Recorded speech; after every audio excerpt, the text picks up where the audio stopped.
The air in Le Prestige was thick with the scent of truffle oil and aged wine. Crystal chandeliers bathed the elite clientele in a golden glow, their hushed conversations blending seamlessly with the soft melody of a live pianist. Before we get back to that, I'd love to know where you're watching this video from today, and if you like these stories, make sure you subscribe because tomorrow's special episode is one you definitely don't want to miss. The restaurant erupted into chaos. A woman gasped, nearly dropping her champagne flute. A waiter rushed forward, but then hesitated, unsure of what to do. The maitre d', an impeccably dressed man with slick back hair, stormed toward the scene, his expression caught between fury and confusion. Belfort, still gripping his fork, stared at the girl in disbelief. His mind struggled to process what had just happened. Poisoned? That was absurd.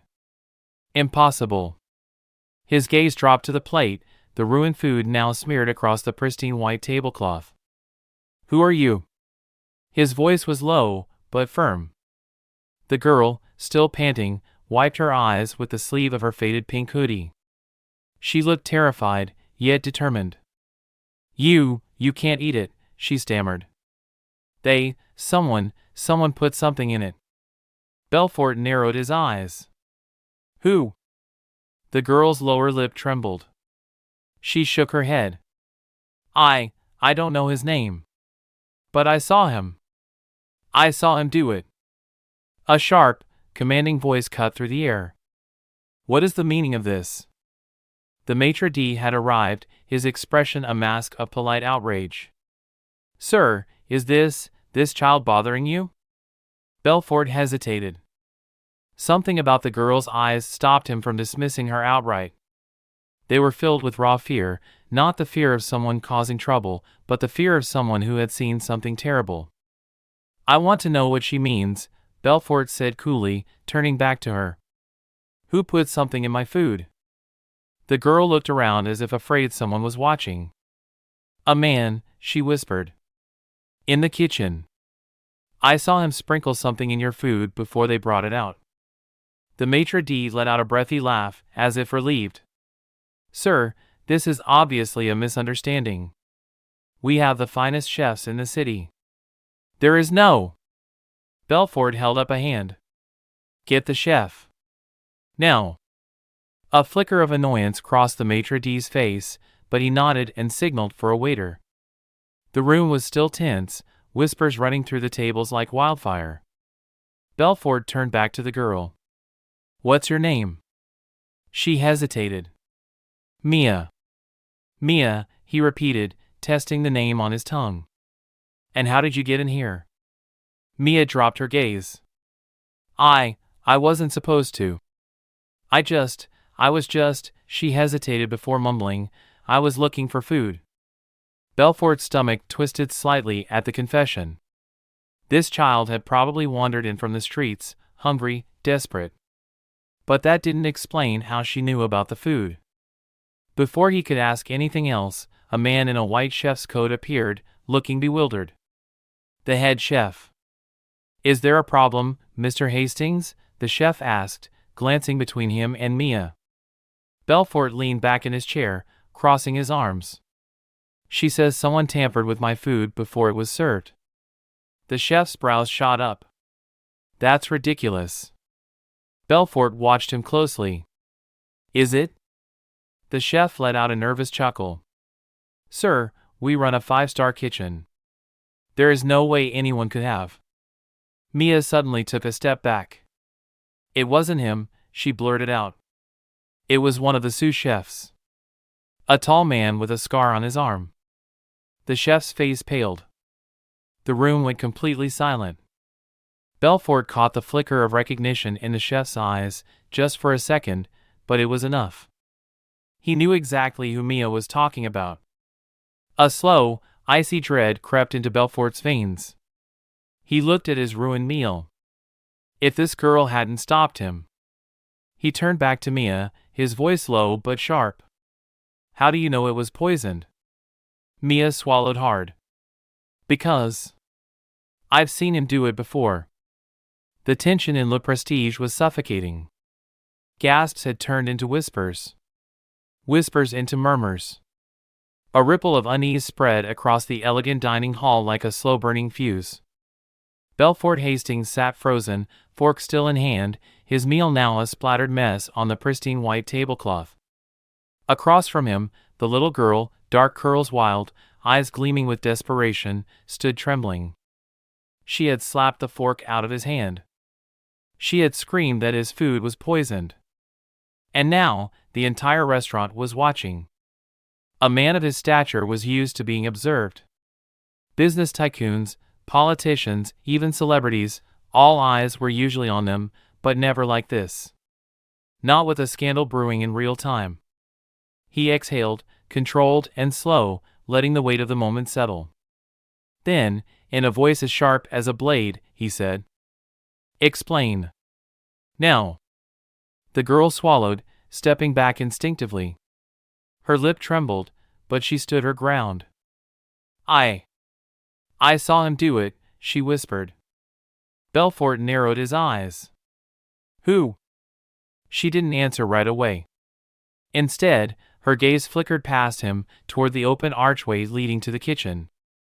And that's when Belfort understood. This wasn't just a frightened child's outburst. This was real.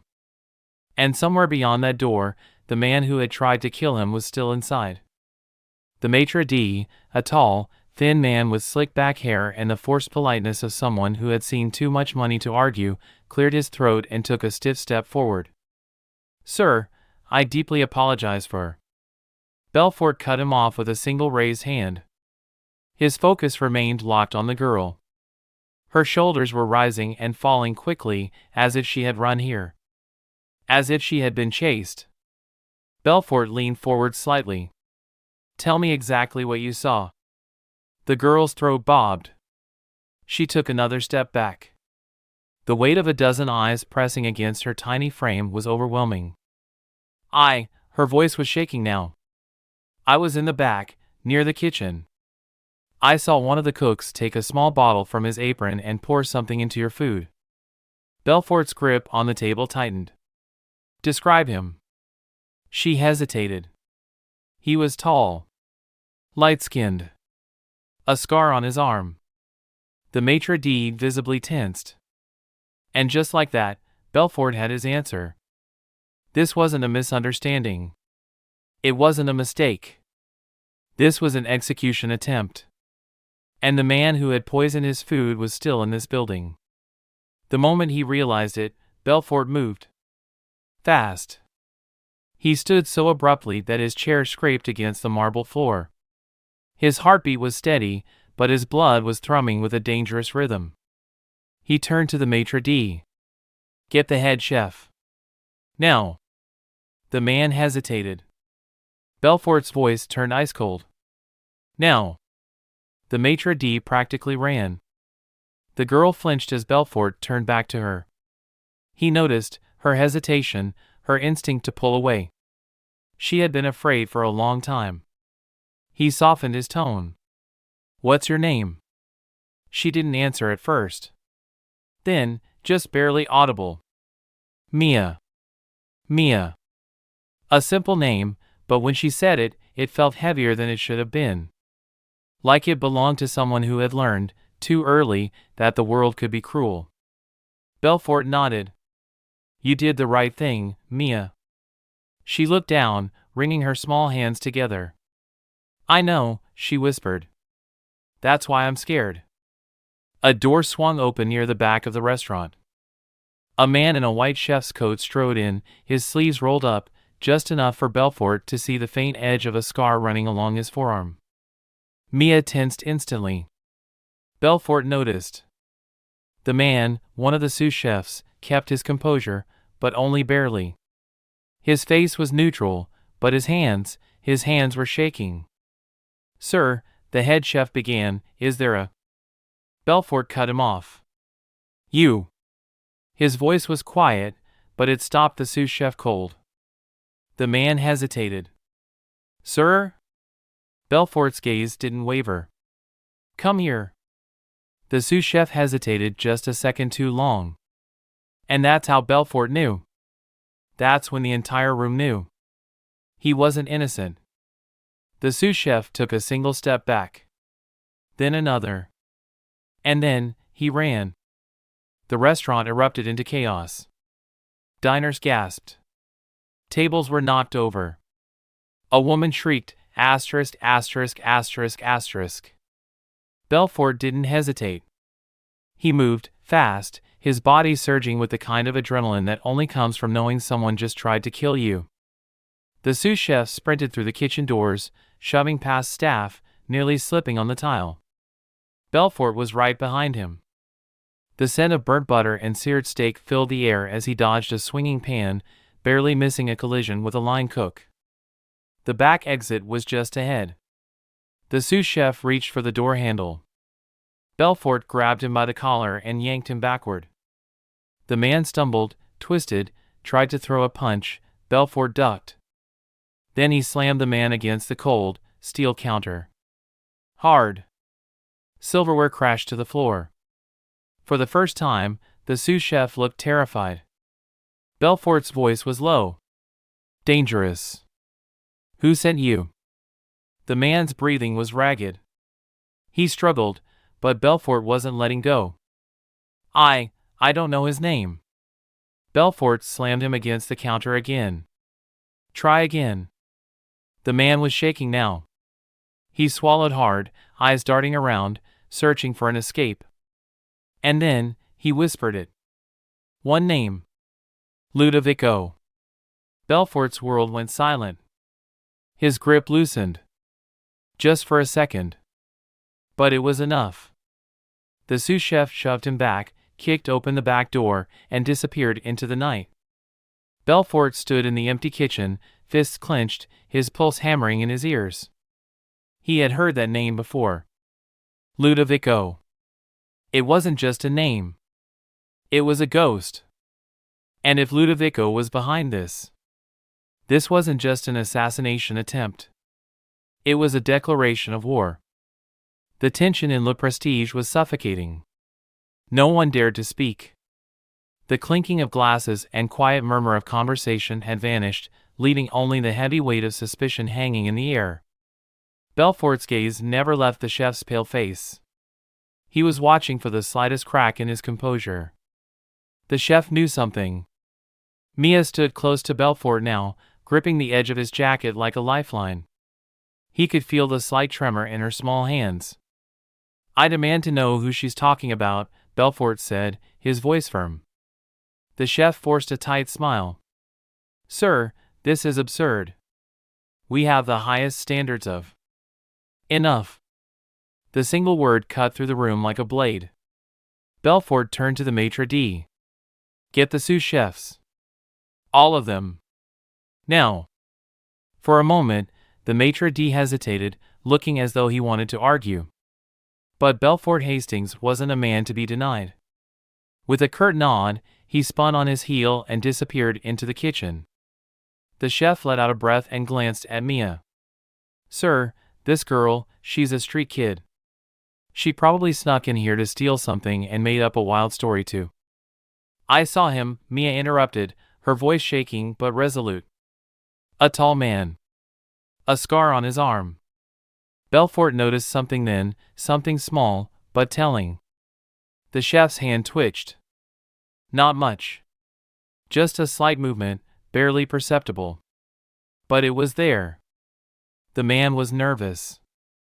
Before anyone could say another word, the maitre d' returned, followed by 3 sous chefs.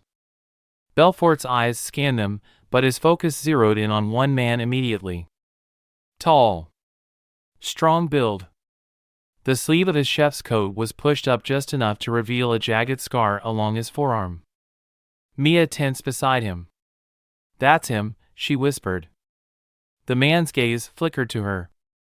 Then to Belfort. Then, in the span of a heartbeat, he ran.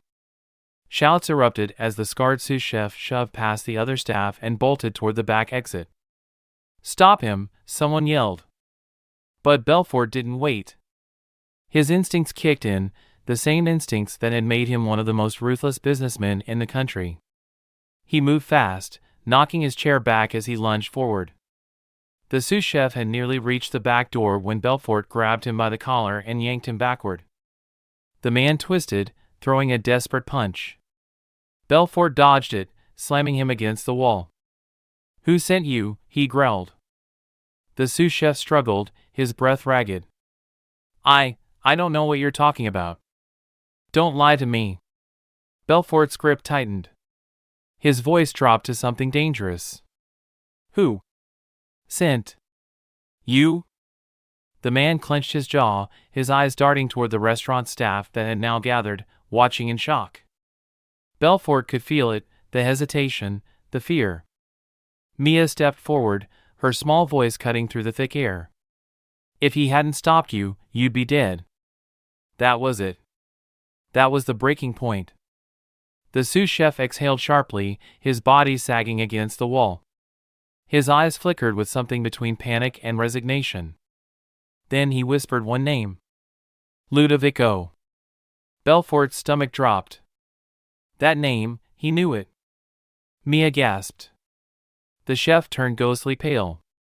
Even the maitre d' took an involuntary step back. A chill ran through the room. Because Ludovico wasn't just a name. It was a warning. A shadow from Belfort's past. And if he was behind this was far from over. The name Ludovico sat heavy in the air, like the last breath before a gunshot. Belfort's hands clenched into fists. His heart was steady, his mind calculating, but deep down, he felt it. A cold, creeping dread. He had not heard that name in years. And now, someone had just whispered it in the dark.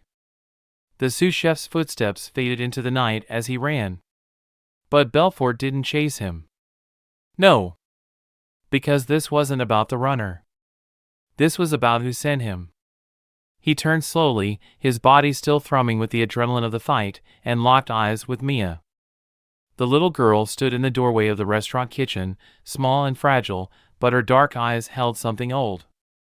Something too knowing for her age. She had heard the name too.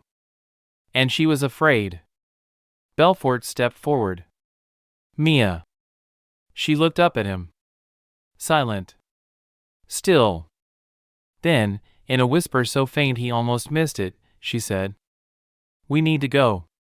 Belfort studied her for a second. And for the first time that night, he felt truly uneasy. They left the restaurant through the back alley, away from the murmurs and prying eyes. The night air was thick and warm, heavy with the scent of rain.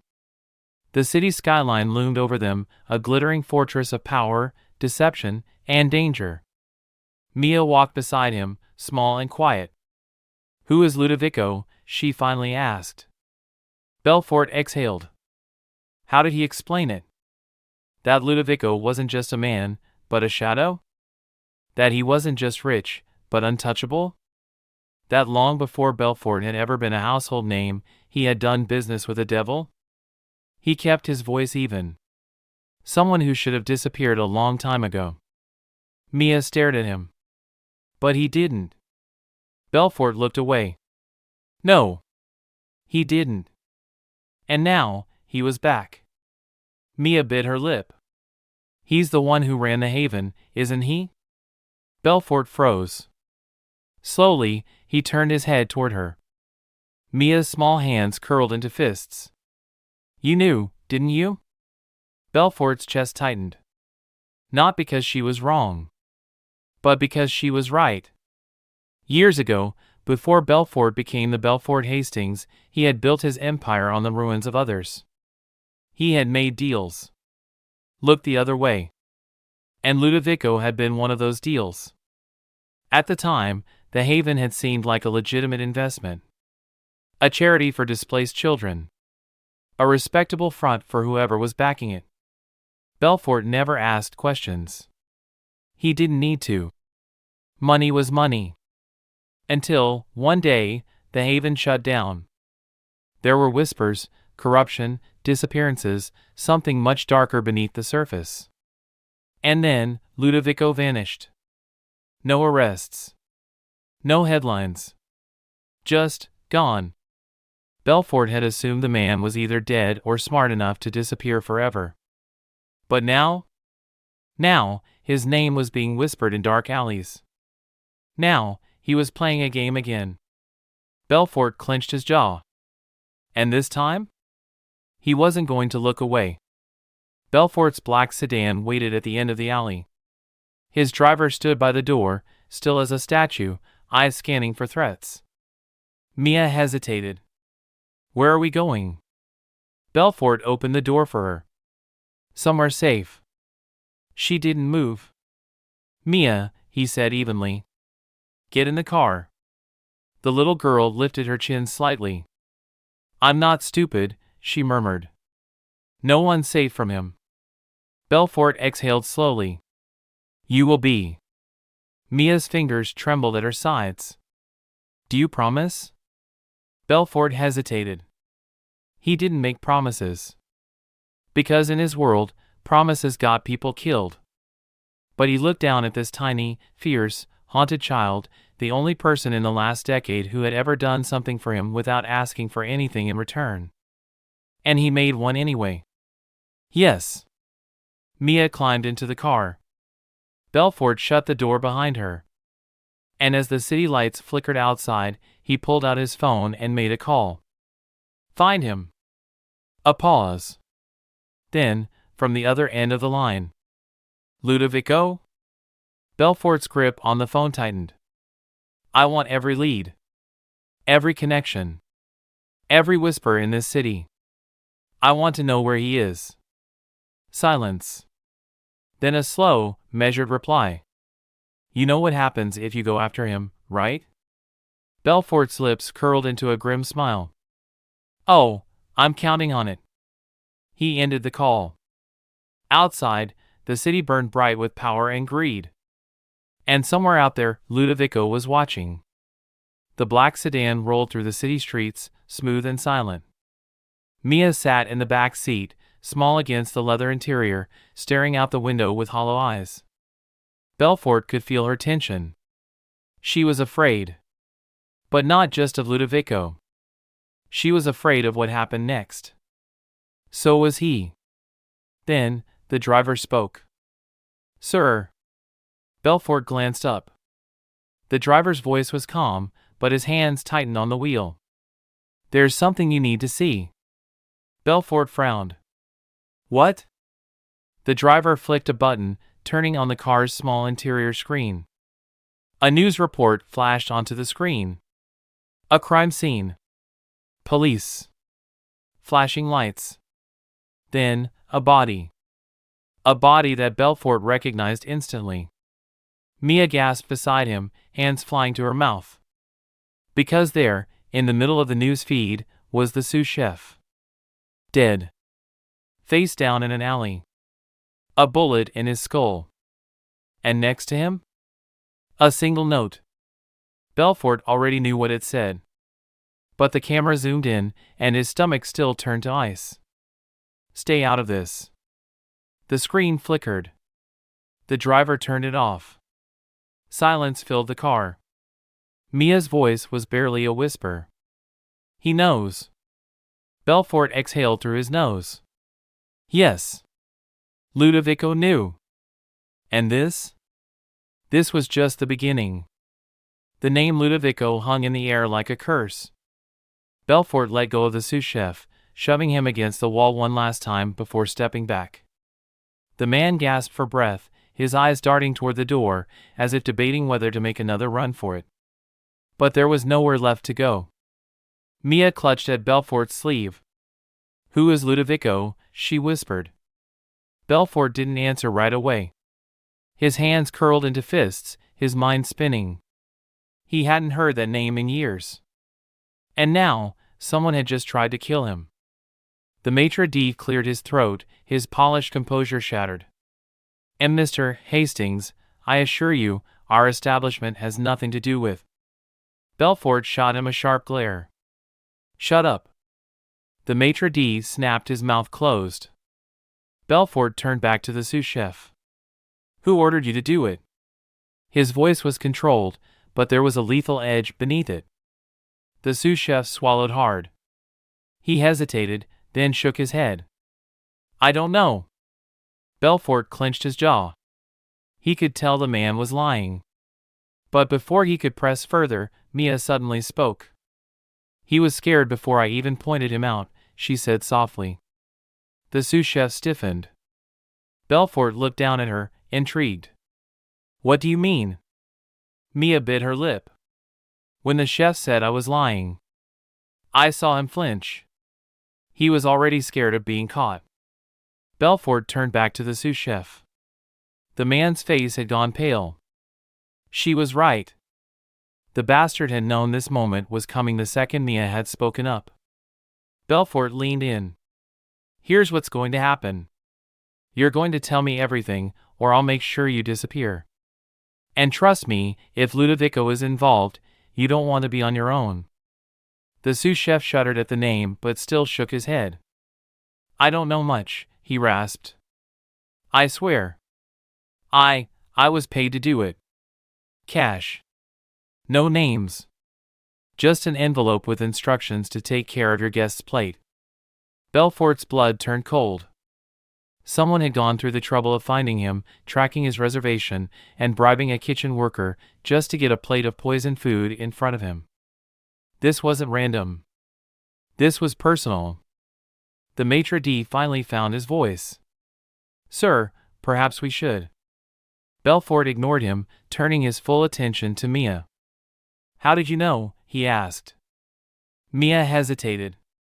Her small hands gripped the edge of her hoodie, her knuckles turning white. I've seen it before, she whispered. Belfort frowned. Where? Her dark eyes met his, and for the first time, he saw something beneath her fear. Something deeper. Something painful. At the shelter, she murmured. At least, it used to be a shelter. Belfort stiffened. A cold wave of realization washed over him. Because there was only one so-called shelter in this city that he knew of, one that had been quietly shut down years ago after rumors of corruption, missing people, and illegal operations. It had been run by a man named Ludovico. Mia's lip trembled. They poisoned the food there too. Belfort's pulse hammered in his ears.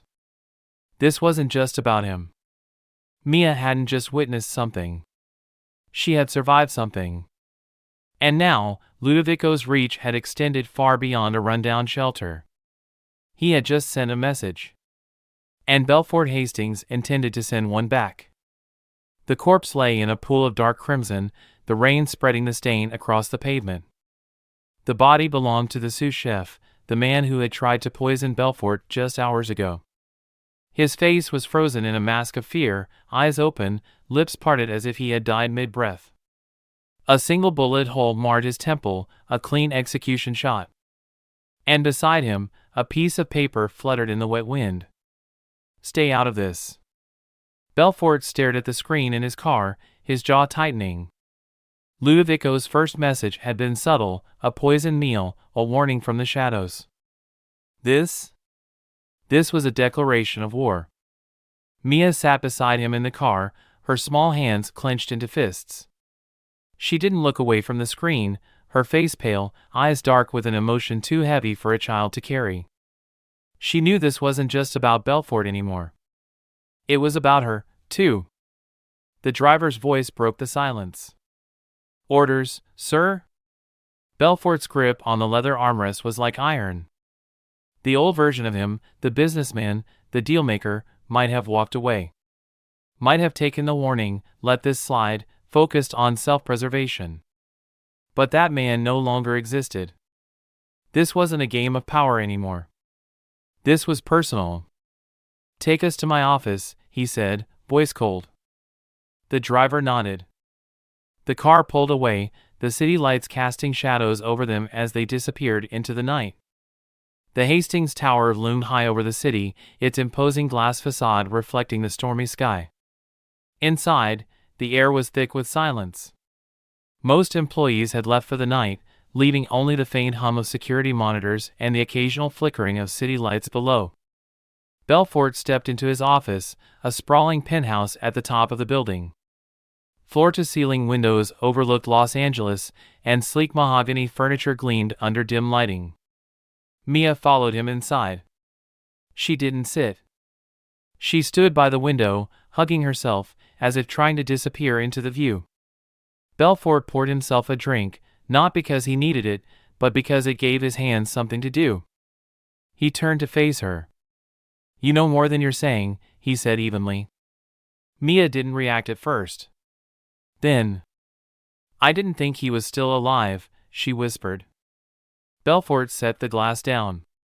"Ludovico?" Mia nodded. Her voice was small. "I thought someone had finally stopped him." Belfort studied her. There it was again, that weight. That knowing. She wasn't just some random street kid who had stumbled onto a conspiracy. She had lived it. Belfort leaned against his desk. "Tell me everything." Mia hesitated. Then, finally, she spoke. Mia's fingers tightened on the windowsill. "I grew up in shelters," she said. "Not because I didn't have a family, but because the world doesn't care about kids like me." Belfort didn't interrupt. Mia exhaled shakily. "When I was 8, someone told me about the Haven. Said it was different. Said they actually helped kids, not just gave them a place to sleep." A bitter smile flickered across her lips. "I believed them." Her voice turned colder. For a while, it seemed real. There were beds, food, teachers. Then, her hands curled into fists. But it wasn't a shelter. Belfort's jaw clenched. What was it? Mia's eyes darkened. A hunting ground. The room seemed to still. Belfort didn't move. He just waited. Mia swallowed. "Some kids disappeared in the middle of the night. We were told they got adopted. That they went to better homes." She let out a dry, humorless laugh. "I was dumb enough to believe it." Belfort's fingers twitched. He had seen plenty of dark things in his time.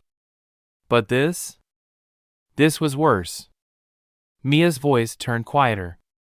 "One day, I woke up to screaming." She shivered. "A boy, his name was Tay, tried to run. I don't know what he saw. But I saw them catch him." Belfort stayed silent. Mia looked down. "They dragged him away. That night, I snuck out. I followed them." A pause. And then, her voice dropped to a whisper. "I saw the room." Belfort knew before she even said it. She didn't have to. Because he had been around men like Ludovico before. And men like that? They didn't just take people. They used them. Mia's breathing was shallow. The ones who didn't come back. I don't think they ever left that room alive. Belfort exhaled through his nose. "How did you escape?" Mia's eyes flickered. "Tay helped me." Belfort tilted his head. "I thought you said they took him." A lump formed in her throat. "They did." Her fingers clenched harder. "But he fought back." She closed her eyes. "I don't know what happened. I just remember him shoving me toward a vent and screaming at me to run." A deep breath. "I never saw him again." Belfort stayed quiet. Mia turned back toward the city lights, her voice barely audible. "I used to hope he got away." Then, her shoulders shook slightly. "But now, I think I was the only one." Silence filled the room. Belfort watched her. For the first time in years, he felt something he couldn't name. Then, his phone buzzed. He exhaled slowly, then answered. A voice crackled through the receiver. "We found something." Belfort's eyes sharpened. "Talk." A brief pause. Then, "Ludovico isn't hiding. He's expanding. The Haven was just the beginning." Belfort clenched his jaw. "Where is he now?" Another pause. Then, finally, Horizon Tower. Belfort's breath stilled. Horizon Tower was one of the most powerful corporate buildings in the city. A fortress. Ludovico wasn't lurking in the shadows anymore. He had moved into the light. And that? That meant he thought he was untouchable. Belfort ended the call. Mia looked up at him. "What?" she whispered. Belfort met her gaze. "I found him." Mia swallowed. "And now?" Belfort's eyes were cold. "Now, I burn everything he's built to the ground." Mia's small hands clenched into fists. Her chest rose and fell quickly, as if just speaking about the shelter had unlocked something buried deep inside her, a memory she didn't want to relive. Belfort leaned forward, lowering his voice. "Tell me what happened there." Mia swallowed hard. For a moment, it looked like she wouldn't speak. Then, in a voice barely above a whisper, she said, "They called it the Haven." Belfort knew that name. It had been a charity organization, a supposed safe place for children and struggling families. On the surface, it had looked legitimate. But people who asked too many questions disappeared. Mia continued, her voice trembling. "It wasn't really a shelter. They used it to bring people in. People no one would miss. They promised food, a bed, a new start." Belfort exhaled slowly. He had seen this kind of thing before. Vulnerable people, lured in with false promises, only to be used, trafficked, or worse. Mia shivered. One day, the food changed. Kids got sick. Some never woke up. Belfort's stomach turned. "They poisoned them," she whispered. "I didn't know why. I just knew I had to run." Belfort studied her carefully. "How did you escape?" Mia hesitated. Then, for the first time since they met, she looked straight into his eyes, her dark, haunted gaze full of something he recognized.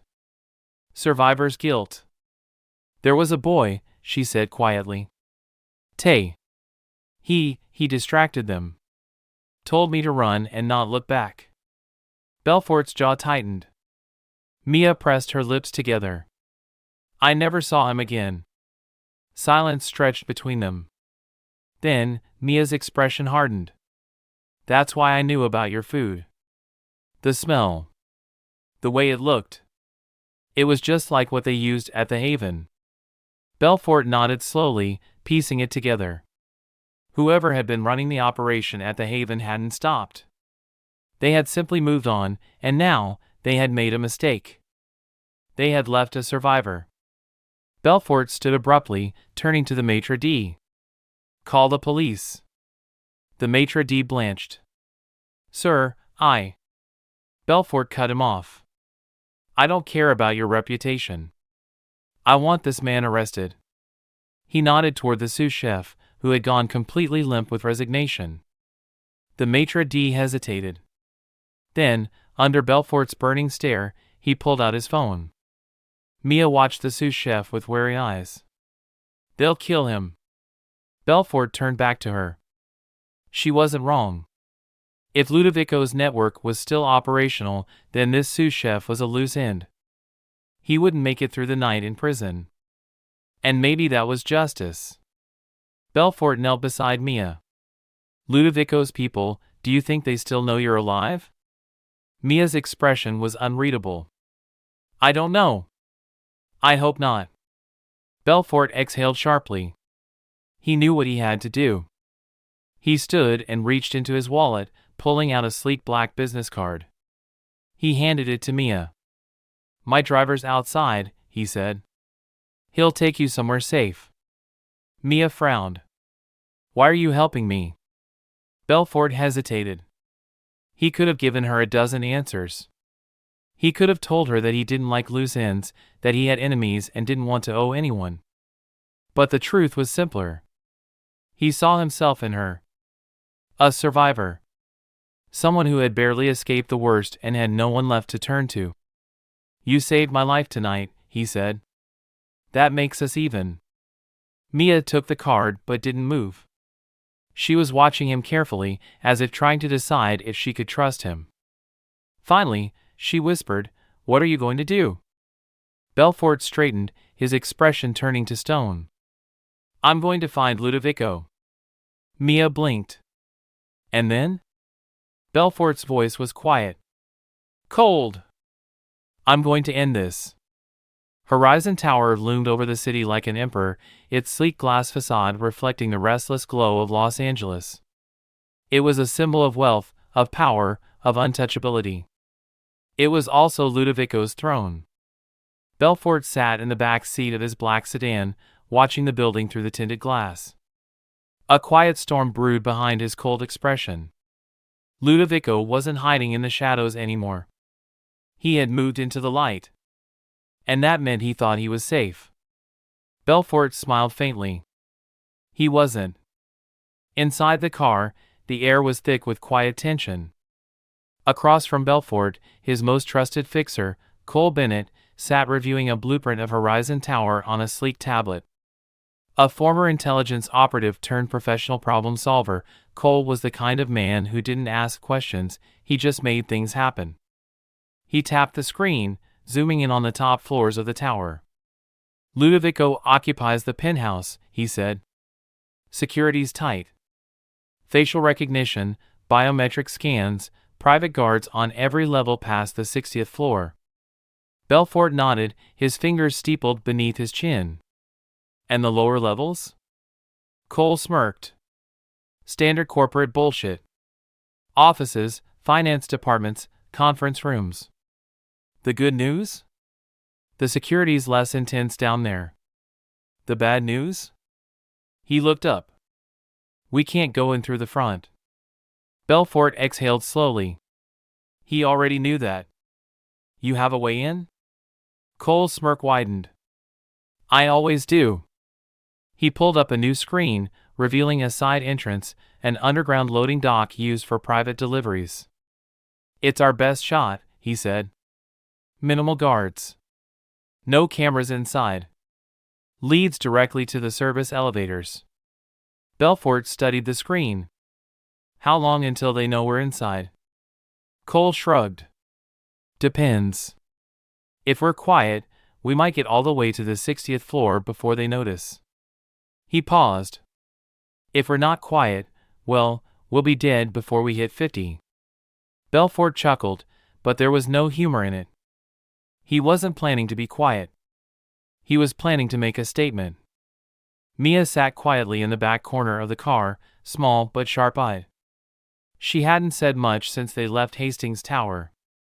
But now, she finally spoke. "I can help." Belfort turned to her. "You're staying in the car." Mia's jaw tightened. "I'm not useless." "I didn't say you were." His voice was calm but firm. "But I'm not putting you in that building." Mia's hands curled into fists.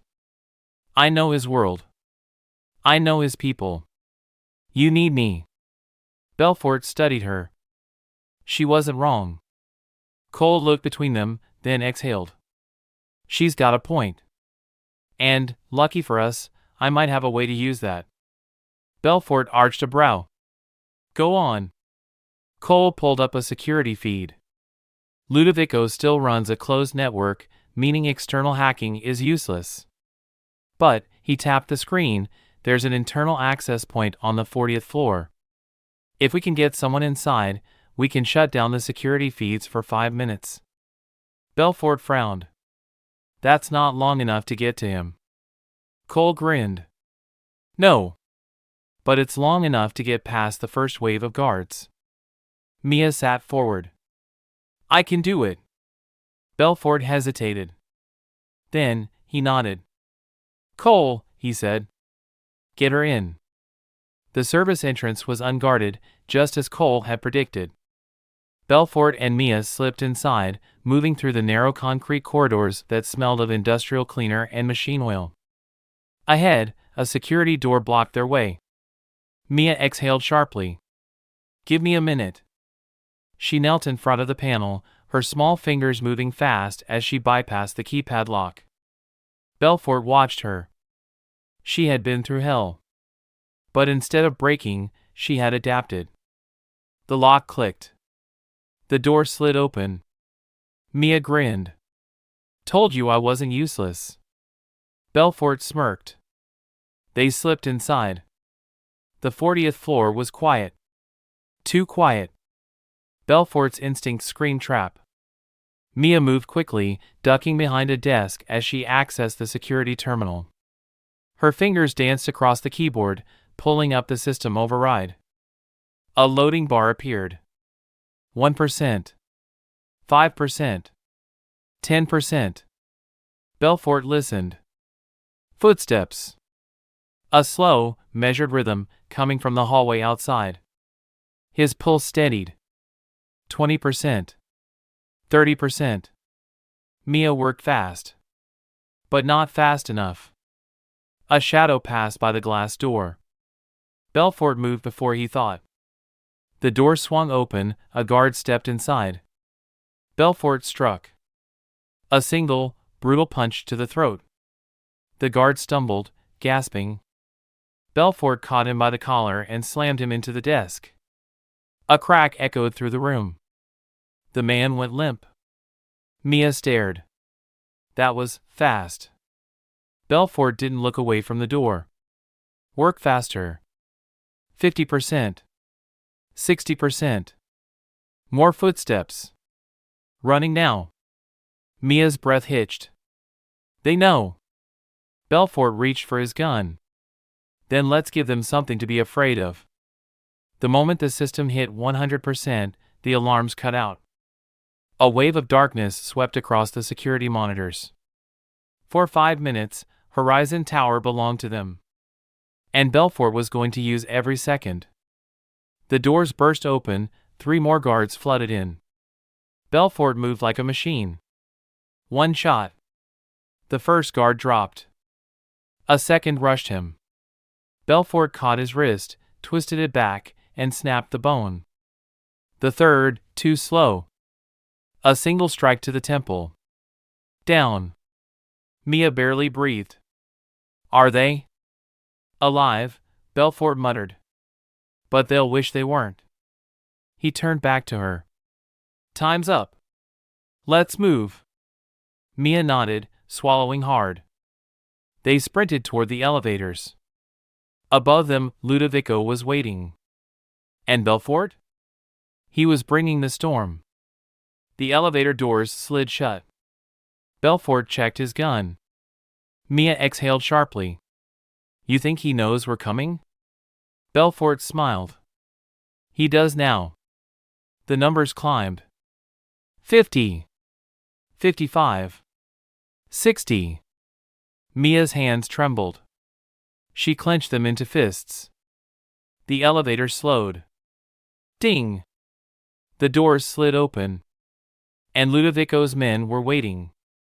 Belfort watched as Mia hesitated at the entrance of Le Prestige. The sleek black car he had called for her was waiting outside, its headlights glowing against the wet pavement. She looked up at him one last time. Be careful, she murmured. Belfort gave a slight nod. He wasn't used to people worrying about him. He wasn't sure he liked it. Mia climbed into the car, and as soon as the door shut, the vehicle disappeared into the night. Now, he had work to do. The name Ludovico was a ghost from Belfort's past, one he had never expected to resurface. A decade ago, during his most ruthless years in business, Belfort had crossed paths with the man. Ludovico was no ordinary criminal.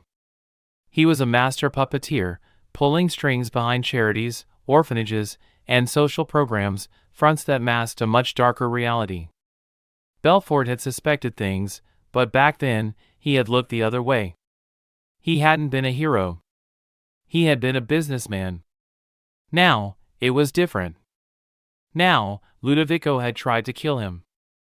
And worse, he had targeted children. Belfort wasn't just going to retaliate.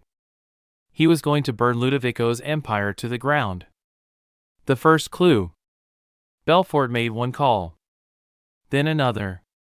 By the time he left the restaurant, his network had already begun working. Money could buy anything in this city: information, silence, loyalty. And Belfort had more money than most people could imagine. Within an hour, he had a name. Vincent Marco. A mid-level enforcer. A man with ties to Ludovico's former operation. If Ludovico was still pulling strings, Marco would know. And Belfort knew exactly where to find him. The warehouse. The docks were silent at this hour, a thick mist rolling off the water. The industrial buildings stood like tombstones, empty and forgotten. But one of them wasn't abandoned. Belfort parked his car a few blocks away and approached on foot. The warehouse lights were dim, but he could see movement inside. Good. He wasn't here to be subtle. Belfort strode toward the front entrance and knocked 3 sharp raps against the metal door. Nothing. Then, a gruff voice from inside. Who the hell? Belfort kicked the door open. It slammed inward, hitting someone with a heavy thud. Before the man could recover, Belfort grabbed him by the collar and shoved him against the wall. Vincent Marco. Greasy hair. A fading bruise under his left eye. And the unmistakable look of a man who had made a lot of bad decisions. Belfort's grip tightened. We're going to have a little chat. Marco coughed, struggling against him. Damn it, Hastings, what the hell is this? Belfort didn't blink. Ludovico. That single word drained the color from Marco's face. I don't know anything. Belfort drove a fist into his stomach. Marco doubled over, gasping. Try again, Belfort said calmly. Marco wheezed. Okay. Listen, Ludovico's been moving operations. The shelter was just one piece. He's bigger now. Smarter. Belfort narrowed his eyes. Where is he? Marco hesitated. Belfort grabbed the back of his head and slammed him onto the table. Blood dripped from Marco's nose. He cursed, shaking, before finally gasping, Horizon Tower. Belfort frowned. The corporate building? Marco nodded rapidly. Yeah. Top floor. It's a front. He doesn't run things from the streets anymore, he's got real businesses now. Legit looking. But I swear, it's him. He's still pulling the strings. Horizon Tower. A sleek, high-rise office in the heart of downtown. A place far removed from the shadows of the streets. Ludovico had leveled up. But Belfort didn't care how high he had climbed. He was going to drag him back down. Belfort released Marco, who collapsed onto the floor, groaning. You never saw me, he muttered, stepping over him. As Belfort walked out into the night, his mind was already set. Tomorrow, he was going to pay Horizon Tower a visit. And Ludovico? He wouldn't see it coming. The ding of the elevator echoed like a gunshot in the silence. Belfort's fingers flexed against the grip of his gun, his pulse steady. This was it. For weeks, Ludovico had been a name spoken in whispers, a ghost from the past manipulating events from the shadows. Now, the shadow had a face. And Belfort was about to burn it to the ground. Mia stood beside him, smaller than the weapon in his hands, but carrying more weight than anyone should at her age. The elevator doors slid open. And hell broke loose. Gunfire erupted before Belfort even took a step forward. 4 armed men. Tactical formation. Controlled, military-trained shooters. But Belfort? He had seen men like this before. And he had killed them before. He moved fast, a blur of muscle and instinct. A single roll to the left. First shot, clean headshot. The man crumpled. The second barely had time to react before Belfort was on him.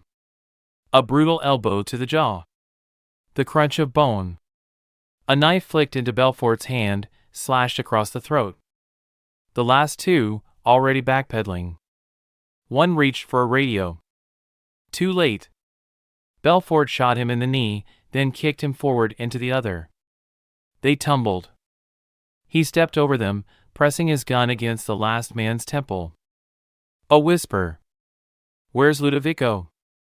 The man whimpered, blood pooling beneath him. Belfort cocked the gun. "Where is he?" A ragged breath. Then, a shaking hand pointing forward. "The penthouse." Belfort didn't hesitate. One shot. The man's body slumped. Mia flinched but said nothing. Belfort exhaled. "Stay close." They moved forward. The 60th floor was unlike anything Belfort expected. The lower levels of Horizon Tower had been cold, sterile, a corporate shell masking criminal operations. But up here? It was pure opulence. A massive corridor stretched before them, lined with priceless paintings, statues, and gold-trimmed furniture. The air smelled of expensive cologne and blood money. Mia whispered, "It looks like a palace." Belfort's jaw tightened. "It is." Ludovico didn't just run a criminal empire. He sat on a throne. And that? That was about to change. They moved fast, clearing rooms as they went. No more gunfire. No more guards. Which meant one thing. Ludovico wasn't running. He was waiting. Belfort pushed open the last set of double doors. And there he was. Ludovico stood at the far end of the penthouse, framed by the city skyline. Silver hair. Sharp, predatory eyes. A silk suit worth more than some people's lives. He turned slowly, calm, measured. As if this was a business meeting. Then, he smiled. "Belfort." Belfort's gun stayed raised. "Ludovico." Ludovico exhaled, amused. So predictable. Belfort took a step forward. "You tried to kill me." Ludovico nodded. "I did." Belfort's finger tightened on the trigger. "Why?" Ludovico tilted his head.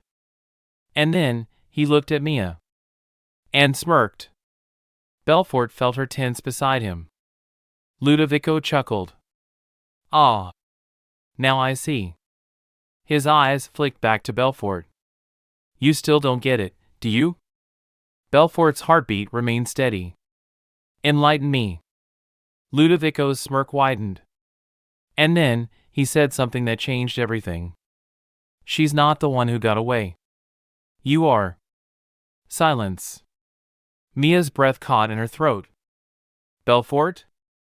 He didn't move. Didn't blink. Ludovico took a step forward, unafraid of the gun pointed at his chest. "You think this is about a little girl? About some abandoned shelter?" He chuckled. "Oh, Belfort. You still don't know what you were a part of, do you?"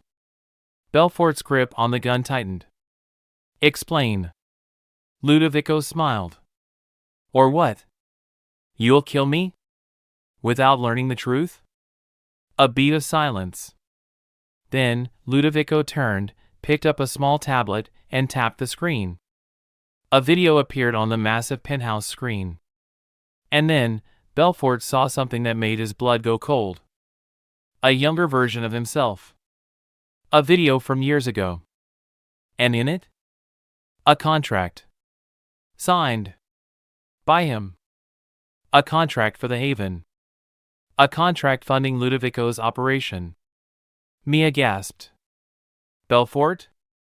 For the first time in years, he hesitated.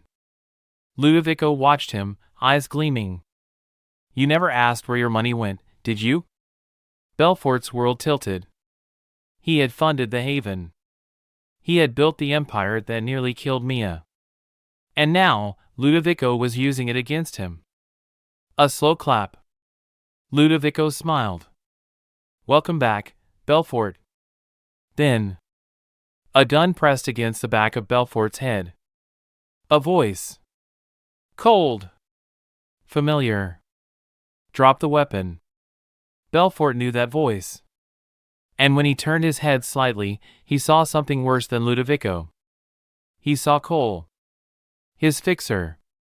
his most trusted ally, holding the gun, pointed at him. A slow smirk spread across Ludovico's lips. Did you really think I didn't have someone on the inside? Belfort's pulse steadied. His mind went blank. But not from fear. From calculation.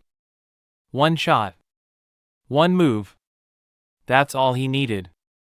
Because if Ludovico thought he had already won, he had no idea what was coming next. The city skyline shimmered in the night, a glittering web of power and deception. Horizon Tower stood at its center, glass, steel, and arrogance. It was Ludovico's new empire.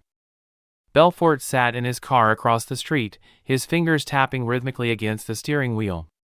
He had spent the last decade building businesses, negotiating deals, and crushing enemies in boardrooms.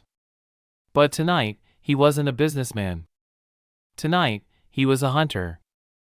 Ludovico had tried to kill him. And now? It was time to return the favor.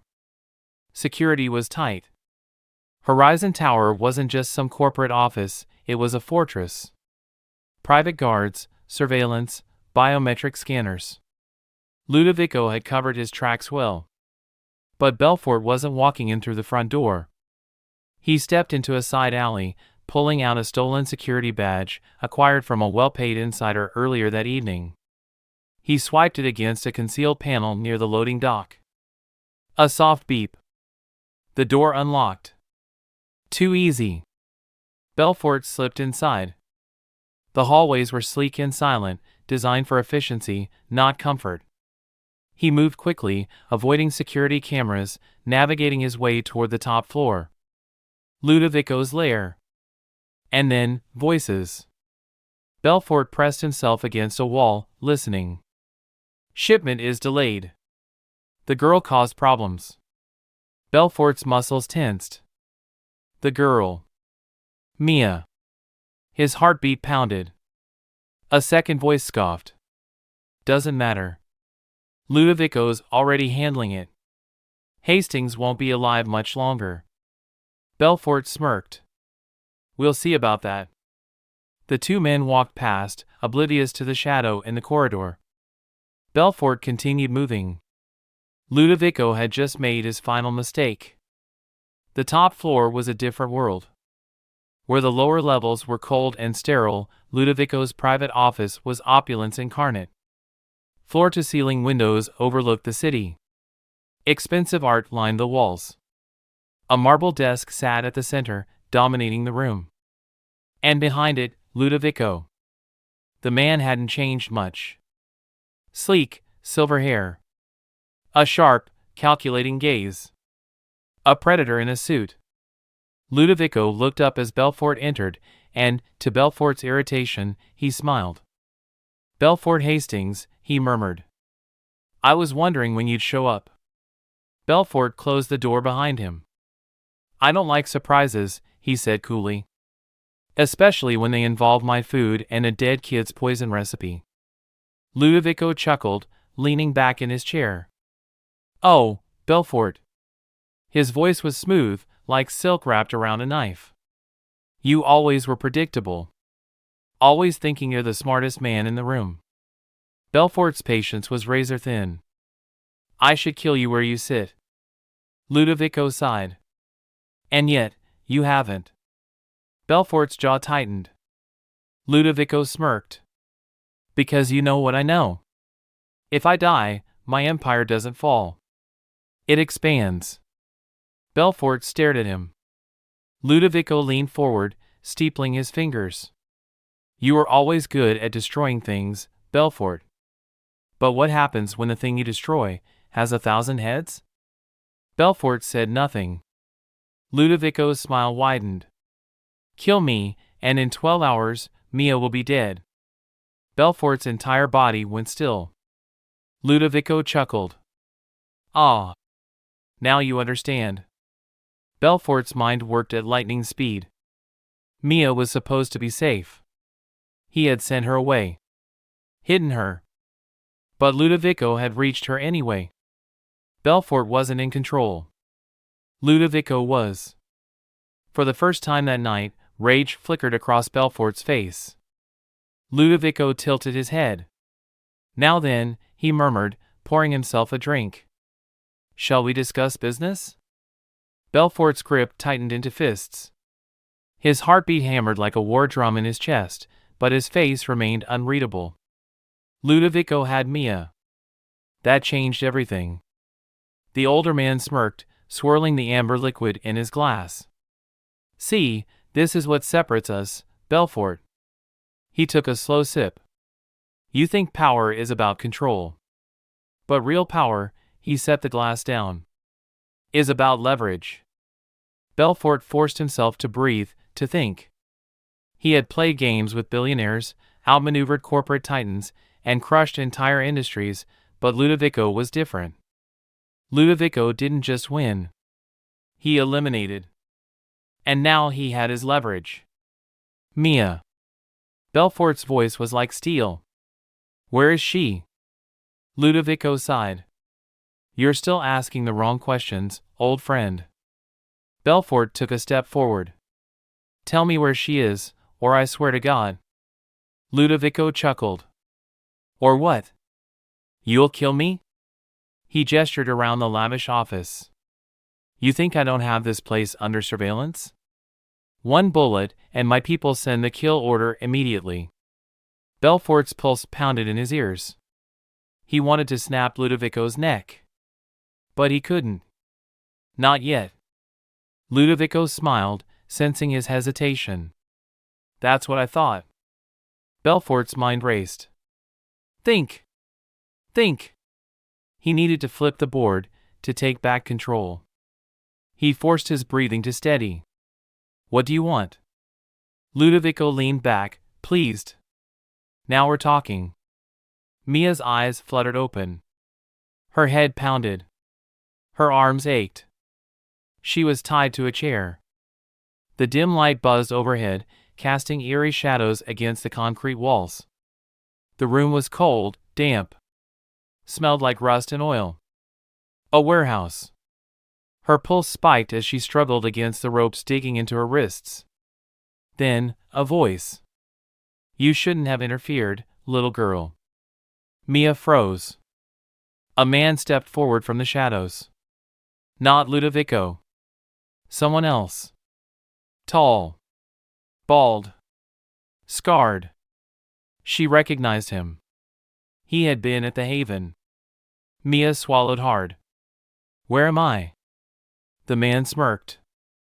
"A place no one will find you." Her stomach twisted. "No. No, no, no." She forced herself to think. Belfort will come. He had to. The man crouched in front of her, his breath hot against her face. "You should have kept your mouth shut." Mia glared at him, masking her fear. "You should have poisoned the right man." The man's smirk faltered. Then, his phone buzzed. He stood, answered it. "Yeah?" Mia held her breath. Silence. Then a sharp, angry "what?" The man's entire demeanor shifted.